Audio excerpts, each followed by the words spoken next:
everybody. Happy Tuesday and happy book launch day for the Woodcutter, which is the amazing author Stephanie Ellis is here, and their publisher Heather and Steve, which is with Brigids Press. You guys know me, Amy here. I do book marketing, the parties and celebrations when it comes to book launches and everything that involves authors. Mickey will not be here, but he does do the publicity. We tag team that together for Brigids Press.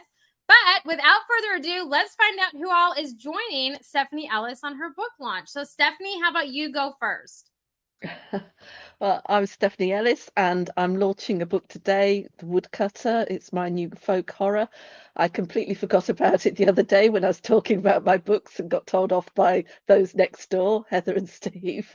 So, yeah, The Woodcutter's out today. I've also written the folk horrors, Five Turns of the Wheel and Reborn, and a gothic horror novella, Bottled, and a bio horror, Paused, as well as lots of short stories and things. So, yeah, that's me. We're Heather and Steve. We're the publishers. I'm not sure really anybody comes to see us, but so we'll go on. We'll knock it down to you, Coy. I was expecting to go on for several minutes here. I was kind of getting comfortable and ready to listen, but you called me out. But hi, everybody. My name's Coy Hall, and I write folk horror too. I was in, I guess how I connected with Steph originally was in The Fiends and the Furrows, the first volume of that, which was all the way back in 2018, I believe. And we both had stories in that, and we've been connected ever since, and kind of dabbled in folk horror too. My books are Grimoire, The Four Imposters, The Hangman Feeds the Jackal. I have a couple books coming out this fall. One is kind of folk horror-ish. It's called The Promise of Plague Wolves, set in 1686 in Austria. And I have my first crime novel coming out in November called A Seance for Wicked King Death, and it's set in 1956. That's all for me. Kev. Okay, hi, yeah, I'm Kev Harrison. I'm the author of also folk horror, The Balance, as well as Below, which has some folkloric elements, but is more of a creature feature, and Shadow of the Hidden, which is coming out through Brigids Press in spring of next year. So yeah, I've known Steph for a long time, through Horror Tree, through talking folk horror and horror in general. So yeah, I'm really excited about this book.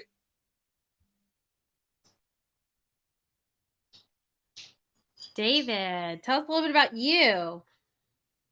Yeah, I self-published 3 horror books, 2 anthologies, and 1 comedy horror. But I really love reading horror and discussing and reviewing books on my YouTube channel called Horror Reads, and join me on there. I like promoting other people's work instead of my own. And I'm here to support Stephanie because she is my favorite folk horror author. So here we are. I love it. CC Adams, we get to see you. Welcome. For those who've not seen me already, but yeah. I liked our little side chat conversation. It was a lot of fun. So tell us a little bit about you and what you have written and what you're working on. Okay, I am, for those who don't know, CC Adams, London native, born and raised in the capital and proud of. I am an author of horror and dark fiction, which I've been at it for 10 years and some change. Things are a little awkward at the moment because I recently had shoulder tendon surgery, hence the sling. So this has made things a little awkward, but it's not stopped me from writing. It's not stopped me from mentoring. It's not stopped me from beta reading all things I do, which are part and parcel of the hustle. In terms of the stuff that I've written, I've had a collection which is set on London Underground, which came out last October, Halloween themed. I have written some novellas, which are very varied. There's a werewolf one in there somewhere. There's a graveyard one in there somewhere, which is point of pride. I'm nearly always working on something. My reputation precedes me, and it's just great to move people, engage people, and hopefully scare the shit out of them, which is top of the list when I write.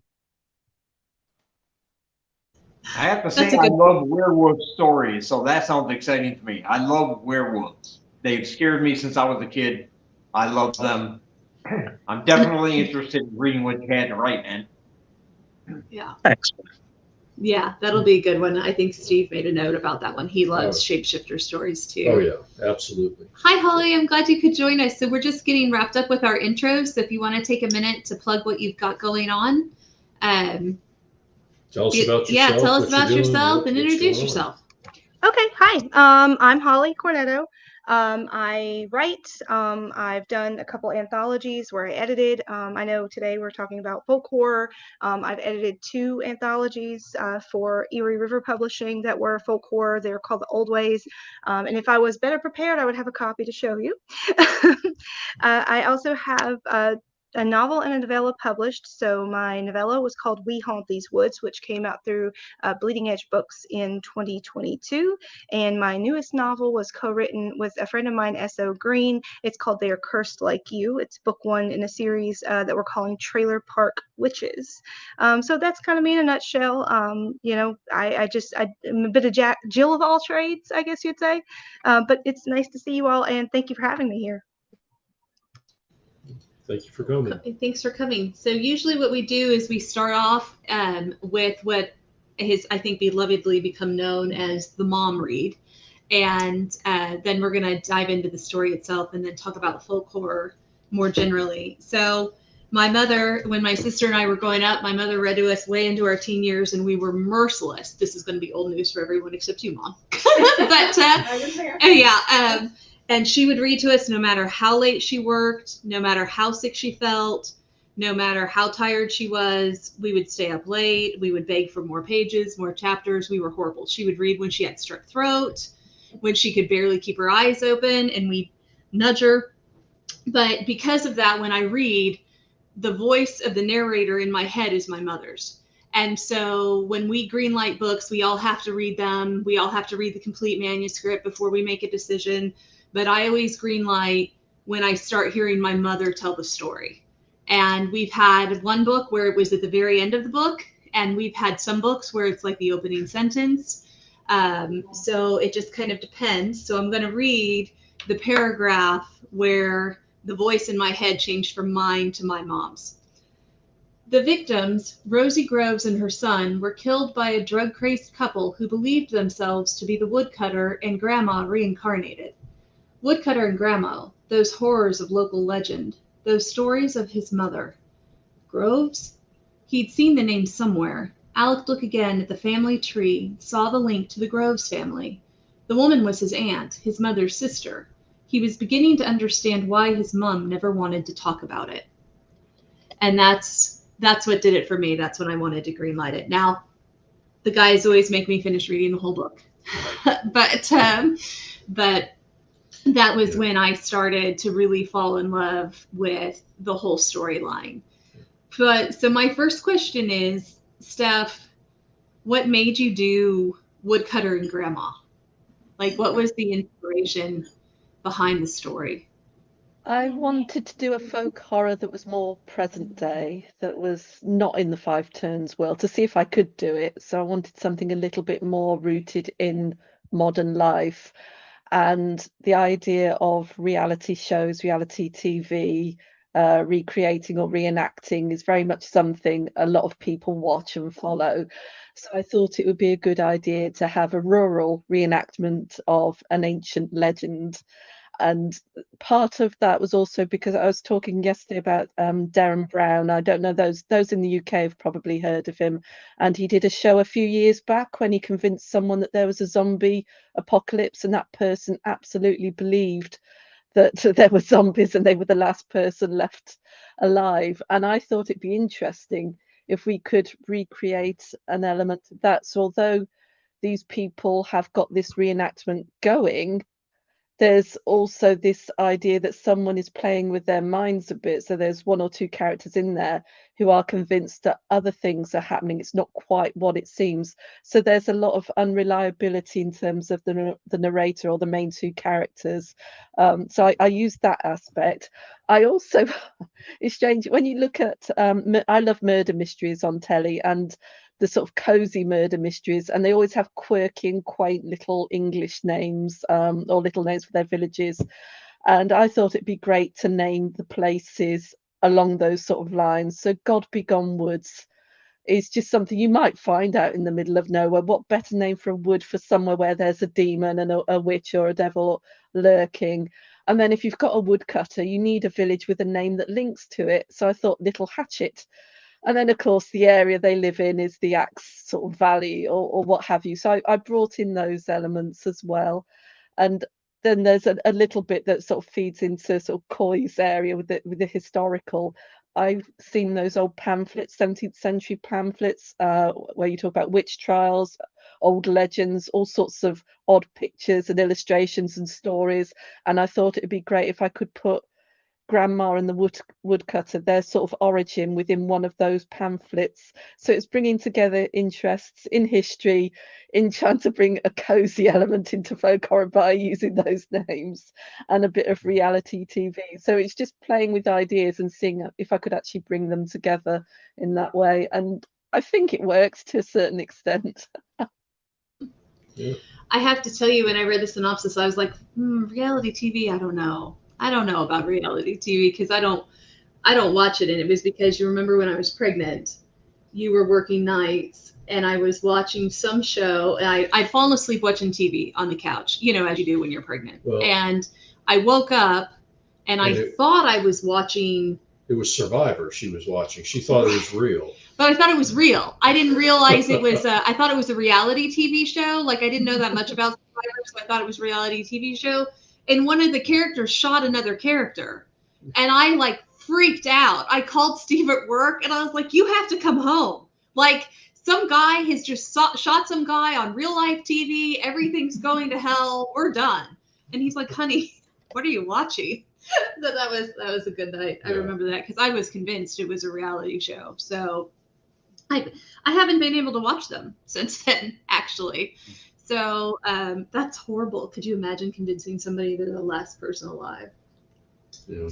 But I do like the names in the story. They do kind of have that cozy horror, cozy mystery feel. And I think that's a kind of a fun, interesting twist because usually, you know, cozy horror is kind of a newer term. You know, it seems like just a couple years ago is when we really started talking about cozy horror. And I love cozy anything. But it's interesting to me because it's so, Steph, your writing can get really dark. I mean, like it goes dark.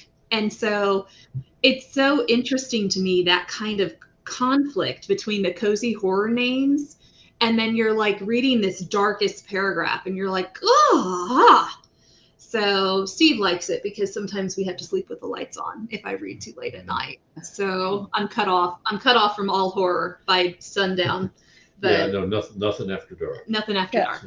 I just love the idea of the contrast between that concept of cozy names and the path that I was actually taking. I just wanted to play with people a little bit as well as have a bit of fun, you know, because you're the author. Yeah. See, And maybe I'm the only one, but I found nothing cozy about those names. I was freaked out, man. God Be Gone Wood in a town called Little Hatchet.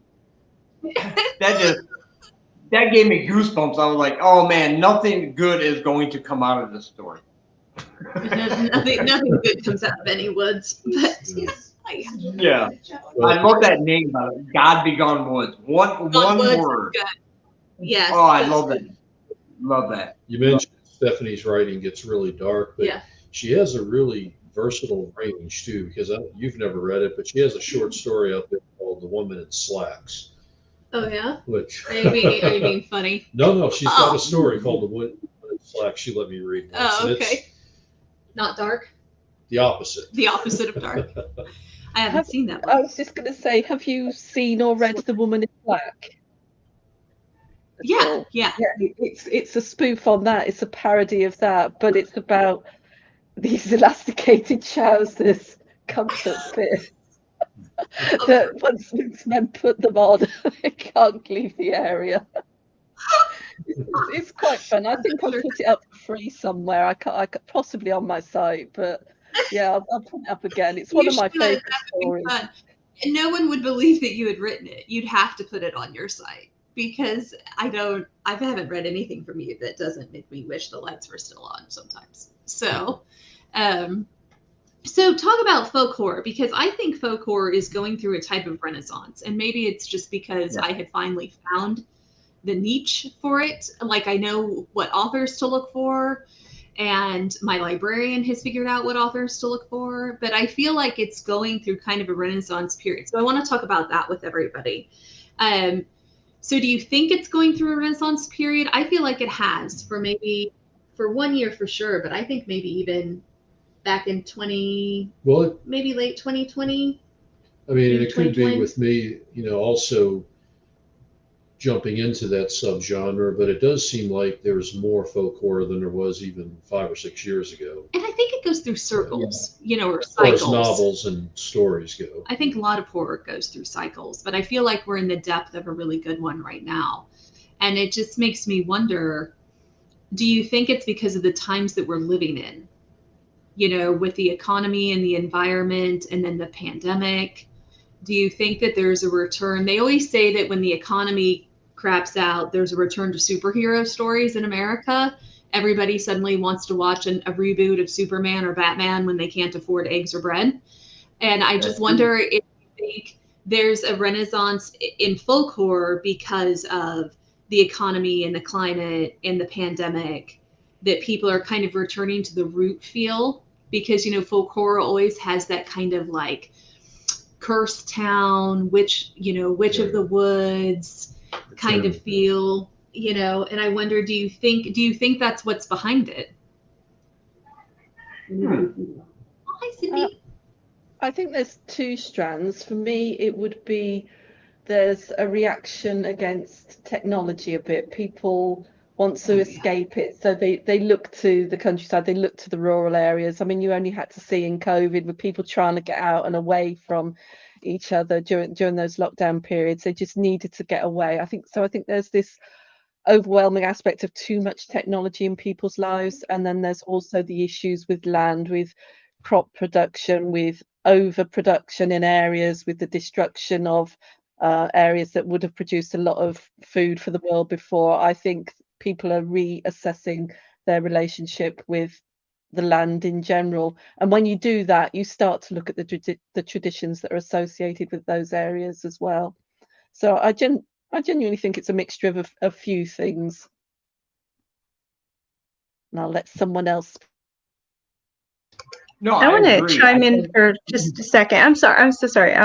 I just wanted to say, when I edited the anthology for Erie River, it was an open call anthology on the topic of folk horror, and I let when we announced the call, I said broadly defined, because folk horror in the States is different from folk horror, in Europe, and it, it has a different vibe. And we had a huge response. It was just a giant deluge of stories. So we know that people are interested in writing these stories. People are interested in telling these stories. And I want to piggyback a little bit off of what Stephanie was saying, is I think some of it might be a reaction to what we went through with the pandemic, because you had people who were living in urban areas who are now able to, because of remote working, move back to the countryside. And what are they going to find when they leave these cities where, everything you look at is touched by a human, it's built by a human, this is man's hands, and you're leaving this and you're moving out to, the woods or the forest, or, an area that's a little more remote. I live in New Jersey, which is, a very populated state. But in the time during the pandemic, we saw a lot of people moving out of like the New York City area, moving into states like Vermont, New Hampshire, where it's more remote. And I think that part of that is looking at, what happens when we move out of these cities that we've built and we move back to the land. There's maybe some kind of inherent fear there that we've forgotten how to live in the woods. We've forgotten how to live.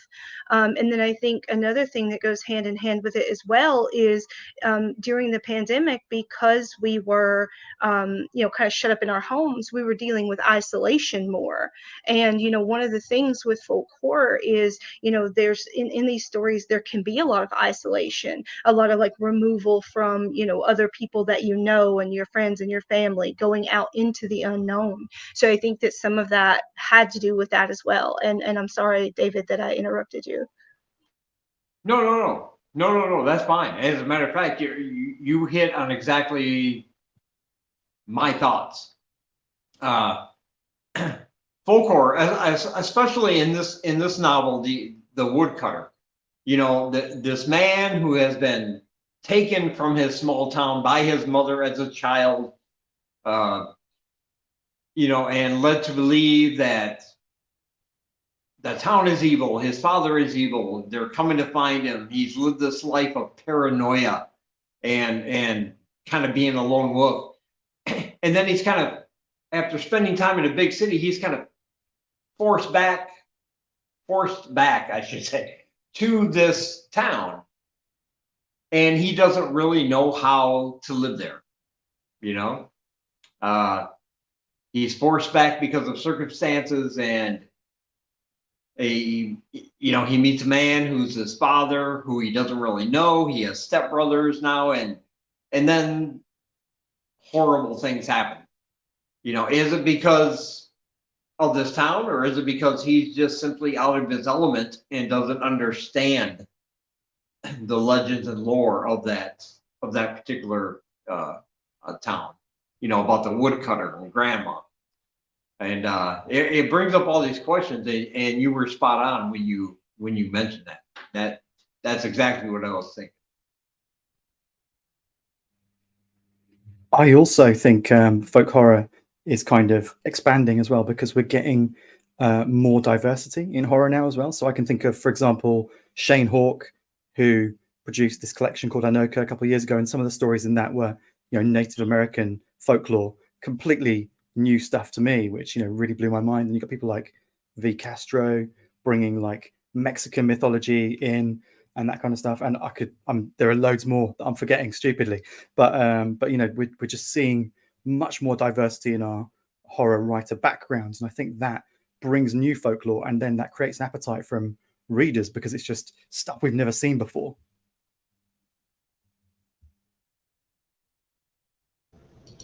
And I think there is that's the important thing about horror, I think, in general, is that no matter the author's background, ethnicity, sexual orientation, or what have you, they all bring something that is kind of unique to them. And they express that in the horror genre, I think. And it gives everybody else a chance to experience that with them, whether somebody agrees with their viewpoint or not. They're still able to read it, inhabit it, and experience it with them. And that's just why I love horror, because it's everybody's personal stuff, put out there on the page to make it more horrifying. Yeah, I'm going to stop that one now. But you understand. I think. Well, let's give CC. Yeah, I think there's something to that. I think that with more diversity that we're seeing in writers, I think it's making people even more hungry for it, because we're being introduced to new tales we've never heard before, or a different spin on an old tale we've maybe heard for years and years, but not from another point of view. And it's given it fresh life. And so I think there's a lot of truth to that. And I think folk horror may be an easy place for that to live, because no matter what your family background, everybody's got their own family legends or folk tales of their people or their lands of origin. I mean, even if it's just Kansas. You guys have heard me talk about Kansas before. So, but I think there is something to that. And I think that readers are hungry for it, because I think not only does it point out differences in different cultures, but there's also kind of an underlying theme of how we're all connected. How everybody's got a family legend, or where our group is from legend or folk tale that we identify with, right or wrong. And I'd love to see some more of that, because there's still, I think there's a lot of cultures and places that we haven't really seen horror from yet, and it's starting to come out. Yeah. We're starting to see more of an international flair, international voices, I should say, and I hope we continue to see more of it. I'm enjoying it. So. I agree, but it is very different, because folk horror in America is very different than folk horror, even in Western Europe. I love British folk horror, and American folk horror. Sometimes I'm like, yeah, okay. How many stories can we tell about the witches and all the people we killed as we moved east? Yeah. And Heather's fond of telling me that America has no history yet. So I'm the worst. The problem, and Coy, you can back me up. The problem with learning history is that, I don't know about you, but I was taught first thing, if it happened in the last 100 years, it's not really history, it's a current event. We haven't even really decided how we feel about what happened 100 years ago. Well, the town I live in is 117 years old. You know what I mean? It's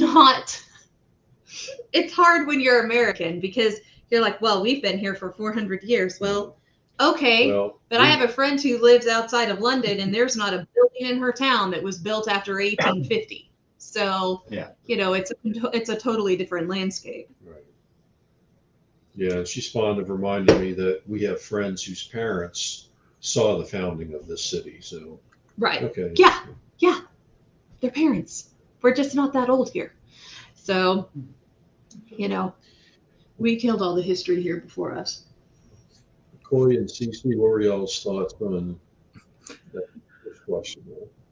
I think, with the you're talking about the depth of history too, with the U.S. I think that's why it's really interesting to see, the Native American perspective when you're talking about folk horror and in the Americas.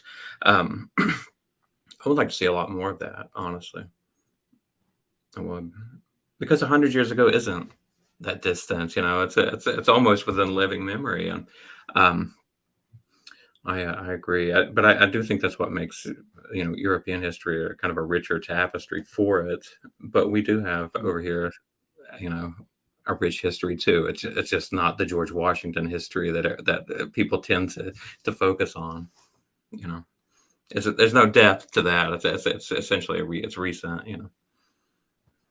Just speaking as a fellow American, I agree, Coy, because I think for a long time in horror, we had the trope, on a Native American burial ground.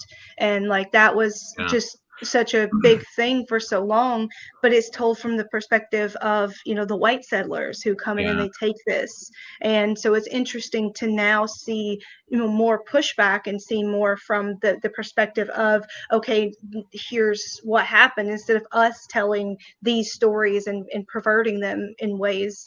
Having these stories from other perspectives is really interesting. It's a great time to be reading horror. Yeah, the Native American burial ground is a terrible trope, and it's so persistent it has a lot of mileage to it, and it just keeps going and going and going. You really can't escape it if you're American, especially if you're east of the Atlantic coast. Just everywhere you turn. Yeah, so. Even Stephen King relies on that trope heavily. That's right. Yeah, and sadly, it's if you grow up in Kansas, this is where this massacre happened. This is where this massacre happened. This is where this massacre happened. This is where the Blood of I'm not going to go off on a tangent. No, but what I try to remind you of too is I'm from New Orleans. Yeah. And that city's been, now it's nothing compared to Europe, but it's been around 500 years, a lot longer than Kansas. This is all we hear as about far up here. as U.S. goes. This is all we hear about up here. Honestly, I find it a little problematic too when people talk about the Salem witch trials as being.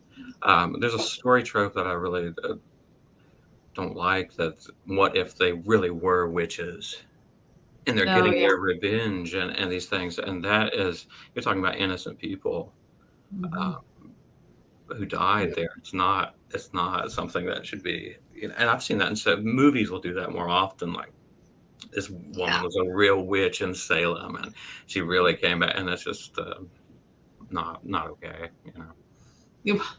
It's it's definitely taking the historical record a little further afield than is even remotely true. But I mean, I could do a whole afternoon on movies that got it wrong, that we believe are true, that we walk around and we're like, hey, that really happened that way. And I'm like, oh boy, no, it didn't. But have you read the book? Yeah, have you read the book? The actual historic text. I will not watch the movie Braveheart with her. Oh yeah. Listen, if you're going to watch a history movie, it's going to be nothing but commentary. And it's horrible because I'll get friends on the phone who've written books, and I'm like, hey, have you seen this? Do you know what they're saying here? You won't believe this. And it is hysterical. Steve can't stand it. Steve doesn't like talking during a movie. So we don't watch any kind of historical show. Yeah. So, okay. So back to horror. So let's talk about, I would like to know what folk horror movie you have seen and enjoyed. Okay. Anybody can go. You got one? I want to say that Midsummer. Am I pronouncing that correctly? Midsummer.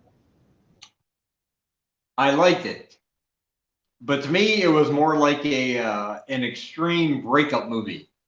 It was like a romantic comedy that just went sideways all of a sudden, and now somebody's got to burn to death, But I really loved the original Wicker Man. I thought that one worked extremely well for me. But I can't think of any really good folk horror movies in the recent past that I've actually sat down and enjoyed. Unfortunately, but yeah, I did not like Midsummer, but I did like The Wicker Man. I did not like the Nicolas Cage remake, but the original I really enjoyed. I was just say that I love The Wicker Man. I'm with you on the Nicolas Cage. Well, I've not watched it. I won't watch it. The 1973 version, that was a classic, and I watched I think it's the 50th anniversary this year, so I went along and watched that. And the acting, especially the final scene when he's praying as he dies, how he dies, it just gets me every time. It's the best bit of acting I've ever seen.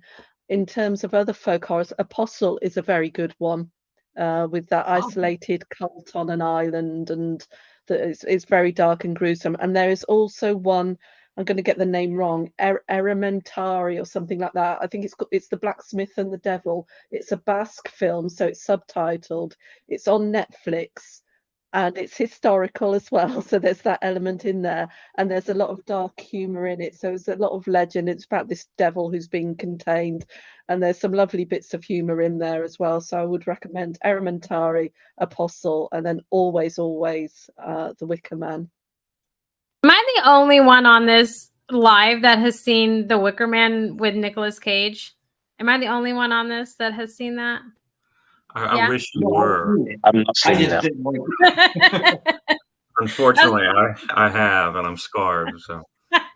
Yeah. I was going to say, when I went to see it, I didn't know what I was getting into. I honestly didn't know that it was a remake. And so by everybody's opinion on here, I'm gonna have to watch the original one because I, to be completely honest, had no idea what was going on. But I was new to just the horror arena, anyways. But now that I have everybody's opinion, I will go watch the original one. Okay, thank you. The new one is an abomination. That's the only way to Okay. put it. Okay. Abomination. I like that word, sir. Yes. Yeah.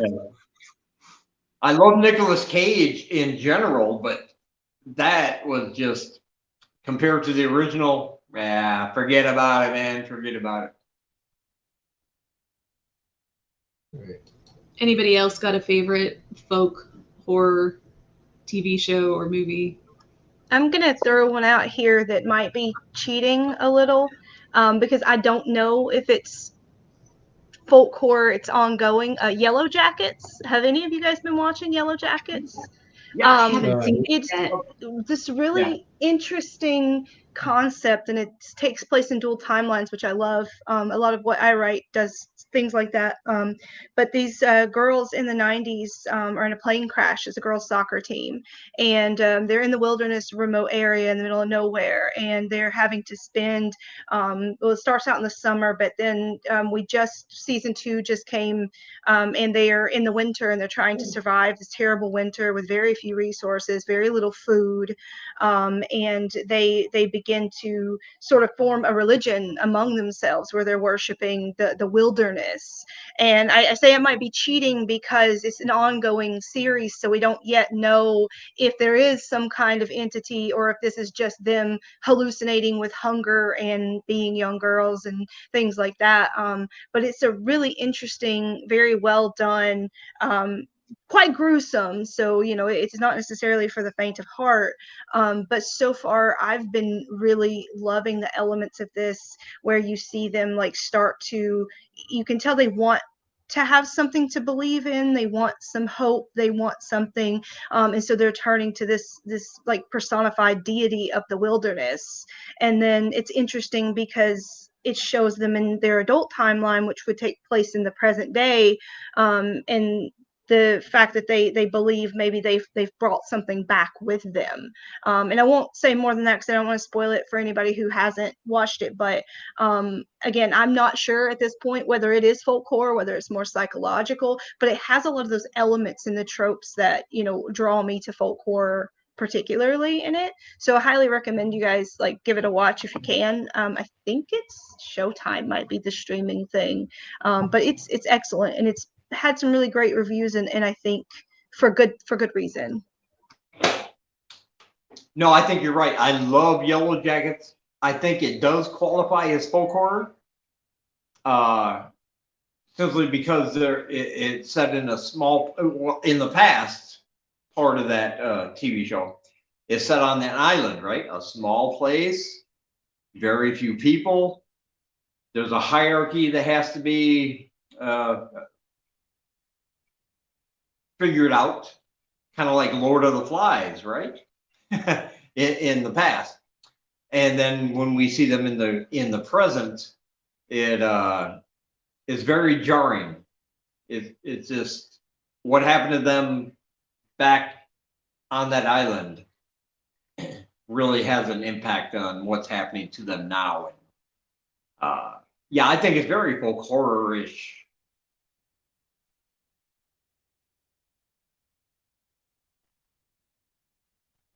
We're about to go You're earlier. muted. CC, did you get interrupted earlier? I couldn't tell if you got cut off or. No. I'm still here. I have to hold up my hand and admit that this is gonna sound weird, but I don't watch horror films anymore. They genuinely scare the shit out of me. Kev, don't you dare react like that. I can see you, sir. But yeah, sad but true. The last horror film I saw was Scream 6, which I'm pretty sure is not a folk horror film. But No, yes, but I am a wuss. I do admit it. I am too, and it's the soundtrack that they put with it. Like every once in a while, when someone talks to me and we're watching it, we have to watch it on mute. Like I will not even entertain watching a horror film unless we can just read the captions. Now I'll go back sometimes if I'm like, okay, you know what, this is going to be okay, and I'll go back and watch it with with the soundtrack and the noise. But the first time through, I'm like, if you're not going to put it on mute and turn on all the lights, I'm not watching this. I don't care. And we can't watch after dark. And it can't involve anything electronic. Nobody out of the associated TV. with Ghosts. Nobody out of the TV. I was scarred by Poltergeist as a child, and Steve told me it is true. It is true. Steve told me as an adult, he's like, she didn't disappear in the TV, and I'm like, are you kidding? I thought the TV got her. And Steve's like, no, that's not what happened, babe. Well, I don't know. I mean, in my mind, that's what happened. So I found out because it was the first year we were married. I didn't know about her in horror movies yet, so I had her at home. We watched The Ring. Oh, yeah. And she was fun up until the climax, and I'm not going to go into it if there's anybody out there who hasn't seen it, but I'm aware what that is. it's like as soon as that started happening, she's like, shut it off, shut it off, shut it off. Yeah. And I had to hit pause. She left the room, down the hall, in the bedroom, shut the door, and Wow. put headphones on, and then I could finish watching the movie. Yeah. Couldn't have any more. Wow. It's Yeah, you that guys- would traumatize someone, definitely. Yeah, it's bad. It's bad. Psycho bad. It's psycho bad. It's psycho bad. Guys, I believe that there are bad things in the dark. You don't have to convince me. Like, my suspension of disbelief is just like, that's true. It doesn't have to be dark. I blame the possums from my childhood.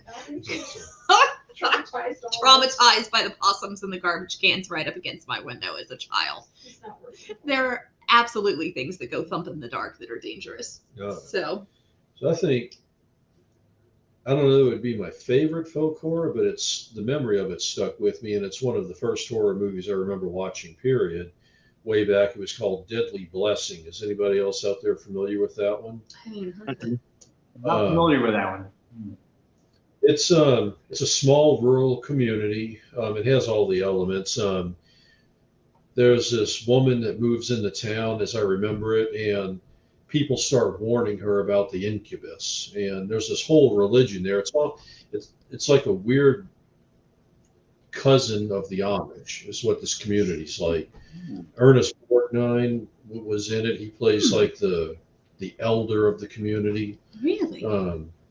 That's creepy. Yeah, it's one. If you Deadly Blessing, if you We should enjoy check it older out. movies, check it out sometime. I thought it was really. We'll watch it I on thought it was mute. pretty good. I'll- Yeah. I'll Just look- looked it up. It's a Wes Craven film. I didn't even know it existed. Wow. Okay.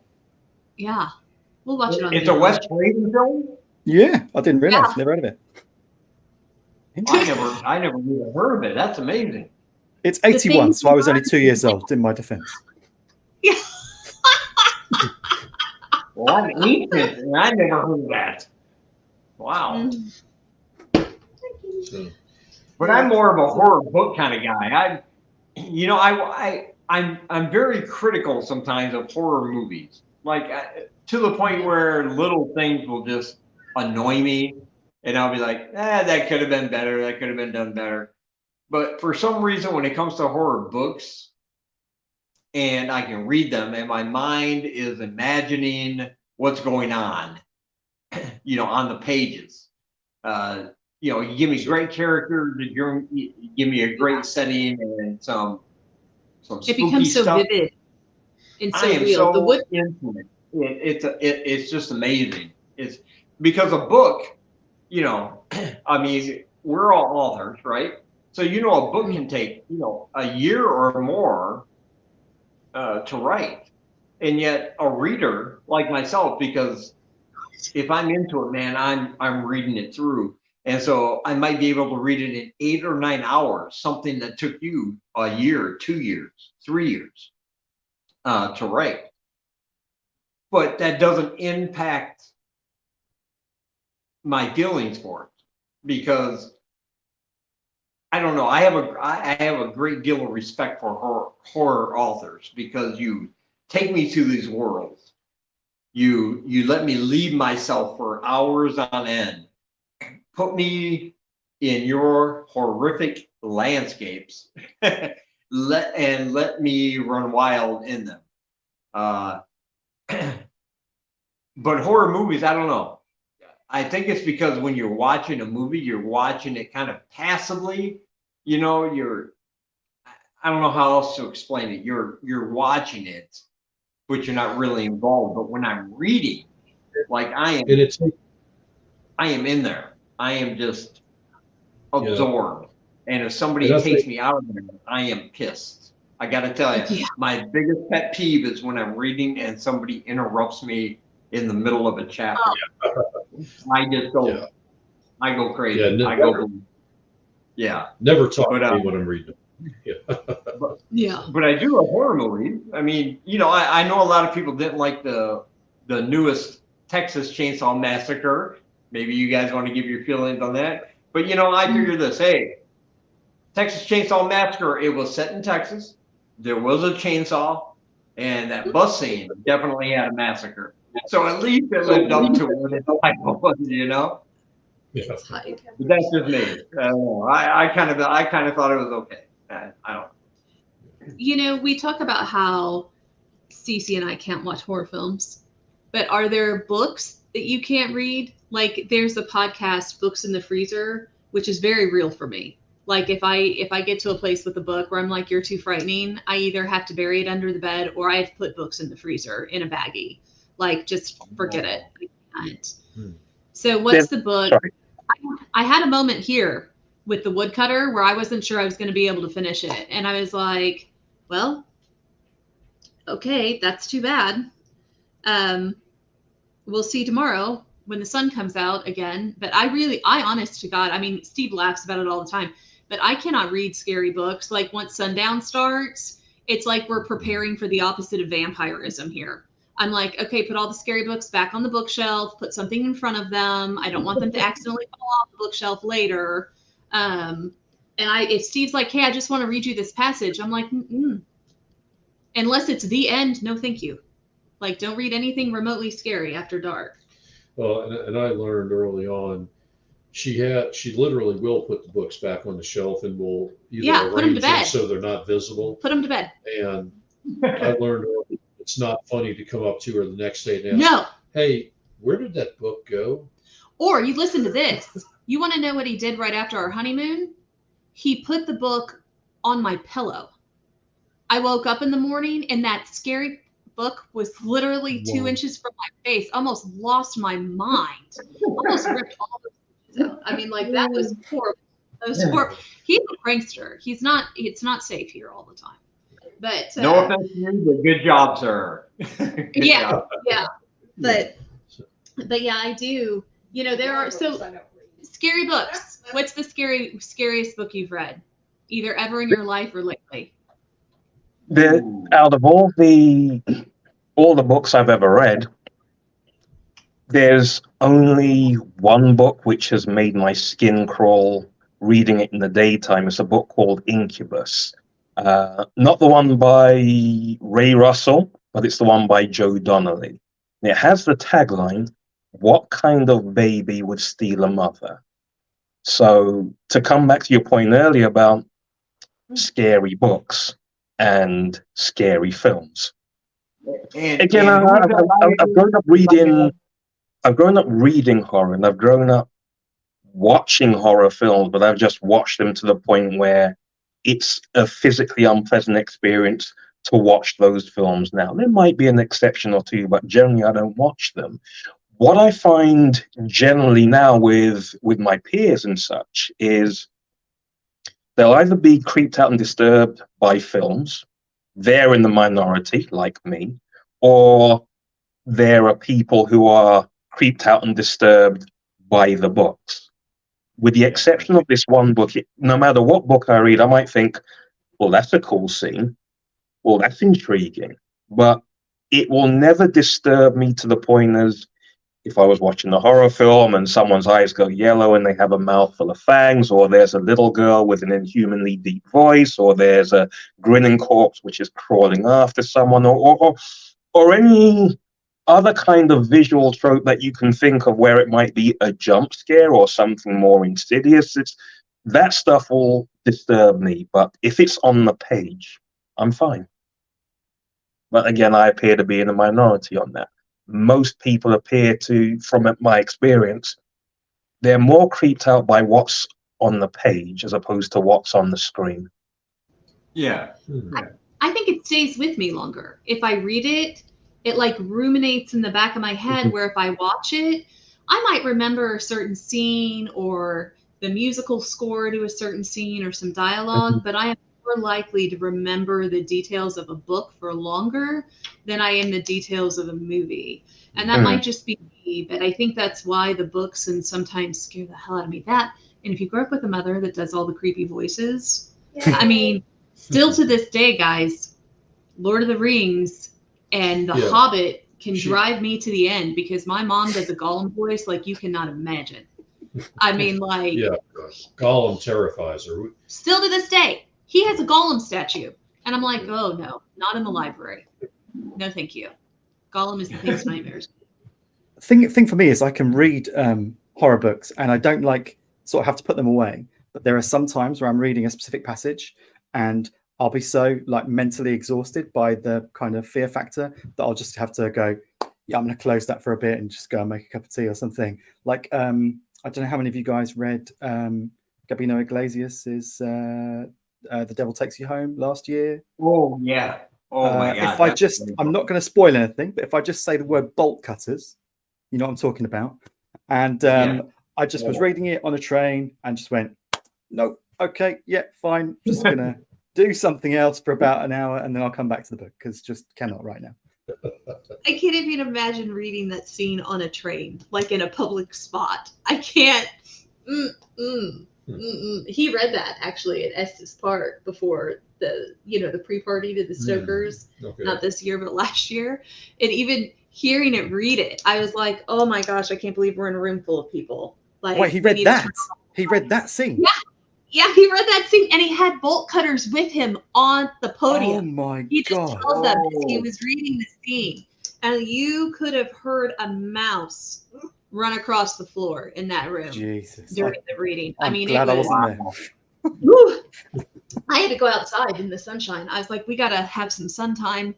Bad things are happening everywhere. But yeah, it was amazing to see. But I do get like that. There's there are books that I can literally only read a paragraph at a time. Yeah. Like I can't even make it to the end of the chapter, either because of the feeling of dread in the story or some of the horror element where I'm just like, ooh. There's that book, well, I can't remember the author's name, but The Historian. Oh yeah, The Historian. She started it 3-4 years ago and she still hasn't finished I still haven't finished it. I can only read like 2 paragraphs at a time because there's so much dread in the story. I mean, it's like in every sentence and I'm like, okay, we got to go like sit in the sun. We got to go for a walk. We got to dance or in the kitchen or something. Like we got to shake it off. But it's like The Shining. The Shining. It's exactly like The Shining. Some people have parents who read them The Shining at the hotel in Estes, Colorado. I had to. It was the best. It was the best. That was a family vacation. We went to Estes Park. We went to a bookstore. My mom bought The Shining and she read it to us while we were staying at the Stanley. Parenting 101. So we didn't read the whole book. I love how she's like, I had to do it. It's kind of like, what? Why is this upset? I had to do this. It's a rite of passage, okay? I love it. I love it. I was just saying, my youngest daughter did not handle it well. No. She wouldn't sleep in the room. Yeah. No. She discovered it was the room. We stayed in the Stephen King room. With a tiny little bathroom window. Yes. She said, that's it. I can't go in the bathroom. I'll be in the lobby. Oh, I remember. She went to go to the bathroom. We had to get dressed to go to the lobby to go to the bathroom.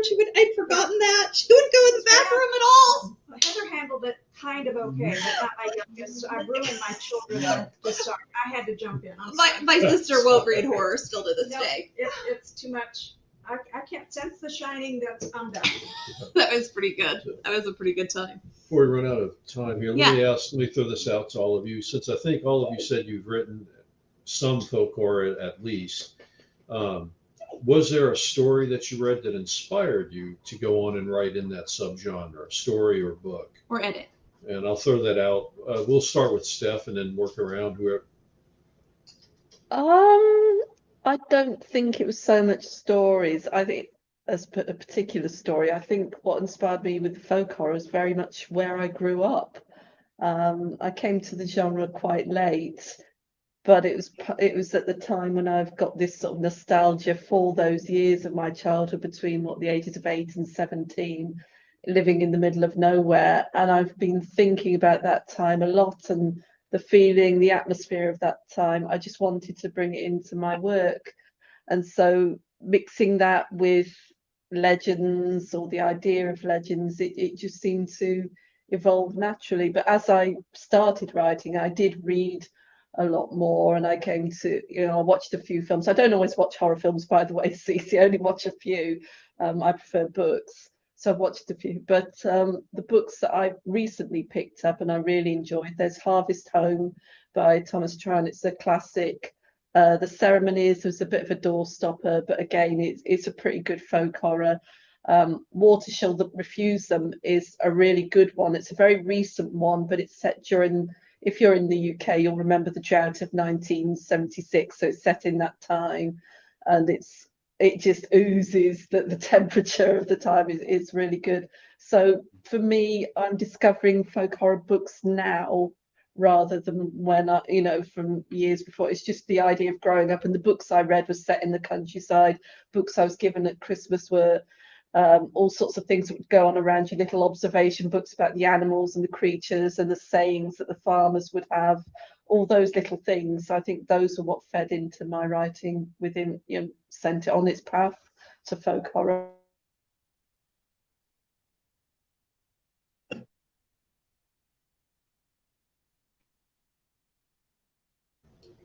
Anybody else? I mean, I'll happily go next. I don't really write folk horror. The stuff I write is mainly based in and around London, which is, I'm a London native. I currently live in London. Just to come back to Kevin's point from earlier, I think I have more awareness of folk horror, partly because the genre is forever growing and expanding, and in terms of diversity and inclusion and representation, that's a whole other discussion to be had. But Kev made the point earlier about how we see more varied takes on folk horror. So I have more of an awareness of it, whether it's if you like rural folk horror, whether it's the likes of V. Castro with her Latinx flavored horror, whether it's Nuzo Ono with the very uncompromising African horror. And they're all very different and they're all very distinctive. But again, it's not something I write, but I have a respectful awareness of it.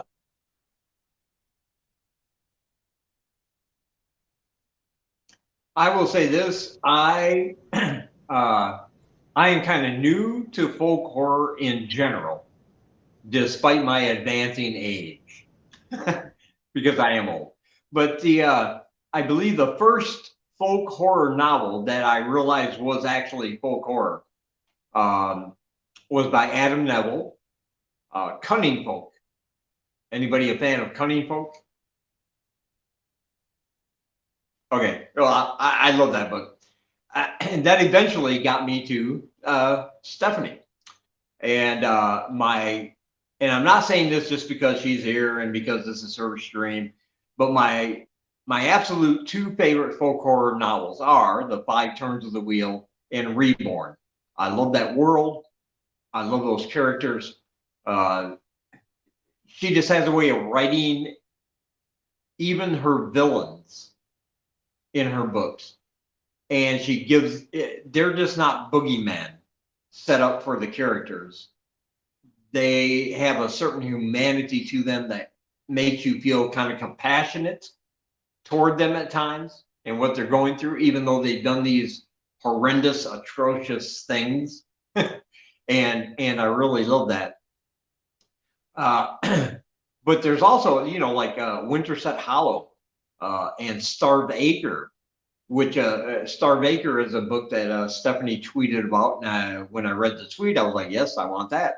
They're just fantastic. And there's just something so inherently creepy about small towns and these legends in those small towns and outsiders trying to come in and, they're not really accepted. there's something about that whole mythos that just really gets under my skin, gives me goosebumps, and I just love reading about them. So yeah, I really appreciate Stephanie and all the work she's done in this genre, and I'm looking forward to the third installment of the 5 turns of the wheel. The third one. Got to have Tommy and the fiddler back. I need my Tommy fix. So yeah. I was gonna say there's a rumor that there's another book coming. Yeah. It's not even a well-kept rumor. While we're gushing about Stephanie, I just want to say, like, when I first became aware of folk horror, I think I approached it from the American side, more of a rural Gothic kind of idea. A lot of horror tropes about people in the American South is like the cannibal hillbillies and things like that. But I was interested in sort of like your old gods of Appalachia sort of approach to it, like that the land is old and certain people have connection with it, or things like that. And I think that's sort of where I became aware of folk horror as like an outset of what I was looking up at the time as rural Gothic. I came across this term called folk horror, and then when I found that, started to look into what it was and what it entailed, and some of the first things I picked up to read, because obviously I watched The Wicker Man and did my film background, and the next step was to look at books, and I read like The Starve Acre that David mentioned, and I read Stephanie's 5 Turns of the Wheel, and I was just floored. I loved it. And then I picked up the Nose Touch Press anthologies, The Fiends in the Furrows, and Coy, who I'm a huge fan of his. He knows this. He had like an excellent story in there, and I started collecting those anthologies, and that's what made me want to edit a folk horror set for Erie River, is because I read these stories and I just loved them, and I was like, there needs to be more of this, more things like this. So I'll say that like I said, Stephanie's story in 5 Turns of the Wheel, the way that she married like motherhood and the earth and the land and all these aspects with something greater, and it really kind of opened my eyes as to what these stories could be, and that's what made me want to incorporate these own elements into my own writing. I agree. She did that fantastically too. The world of the 5 Turns of the Wheel, that wheel. Mm-hmm. Is that how you pronounce it, Stephanie? Wheel? I'm not actually sure.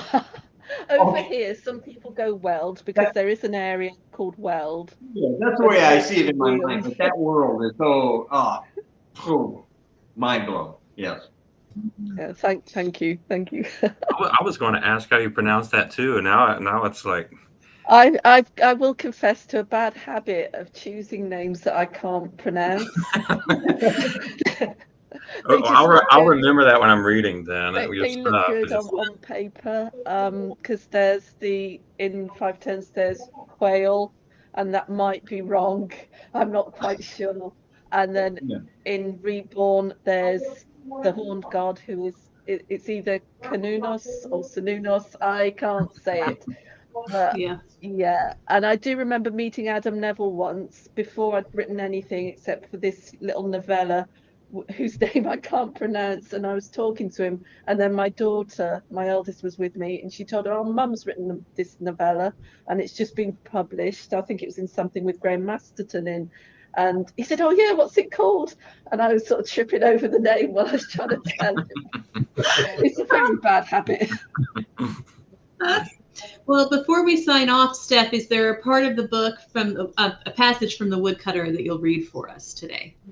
There is one. There's been a lot of talk, or we've always mentioned the Woodcutter a bit more, and I know I've done a reading somewhere that was with the first chapter of the book, but I thought a little bit about Grandma might be in order tonight. So there's a short bit about her legend in that. So this bit here is when the lads, the young men, or one of them isn't so young, but they're sat in the pub and they're discussing the event, and one of them, Vinny, he's talking about the legend of Grandma and how they're going to bring that in.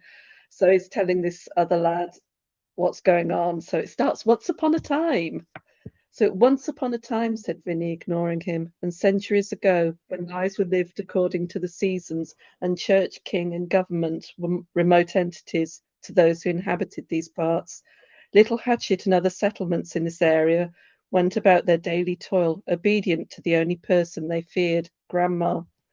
She was not the harmless little old lady living in a cottage in the middle of the wood, waiting for her granddaughter to bring her food in a basket. Well, not completely. Yes, she lived where the fairy tales say, and yes, something was brought to her in a basket, but it was so much more than bread and cake. Many thought Grandma was a witch. The local priest regarded her as the devil's mistress, railed against her as Lilith, hag of the night.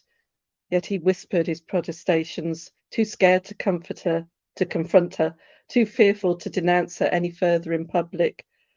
Those who had done so before him vanished without trace. His living was a precarious one. They were not strangers, however. Grandma would come to the village, buy food and goods from the market, attend church even, and chuckle her way through his sermons. Nor did she sit at the back.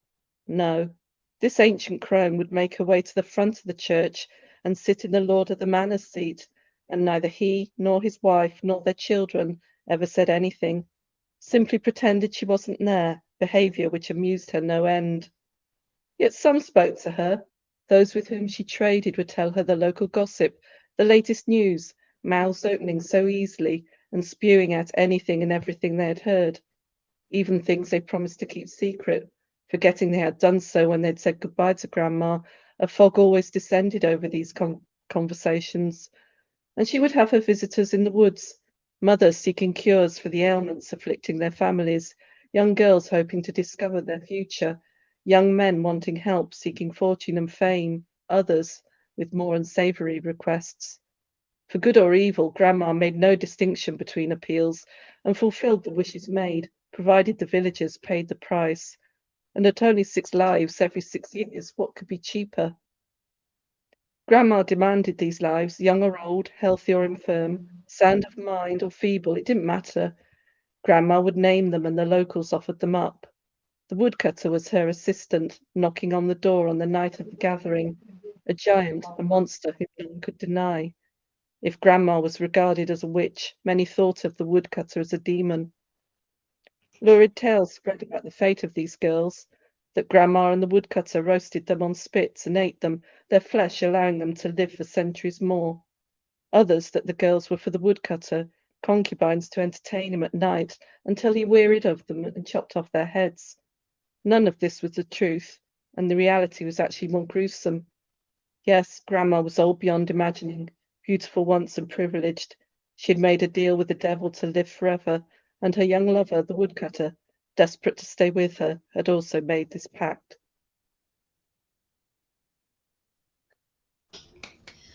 Oh, that's a good passage. That's a good one. All right, so the Woodcutter's Very out nice. today. Yeah, it's out today, so you can get it in paperback or ebook still. And we're still running the ebook special for 99 cents. Definitely buy it. Yeah, for the next few days. It'll be probably Monday when it goes back to full price. So I think that's a wrap.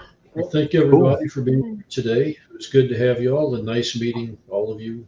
Congratulations, Stephanie. Congratulations. Nice to see you guys. Thank you, and Congrats, thank Steph. you Have a good everyone one, for people. coming. Thank you. Bye, everybody.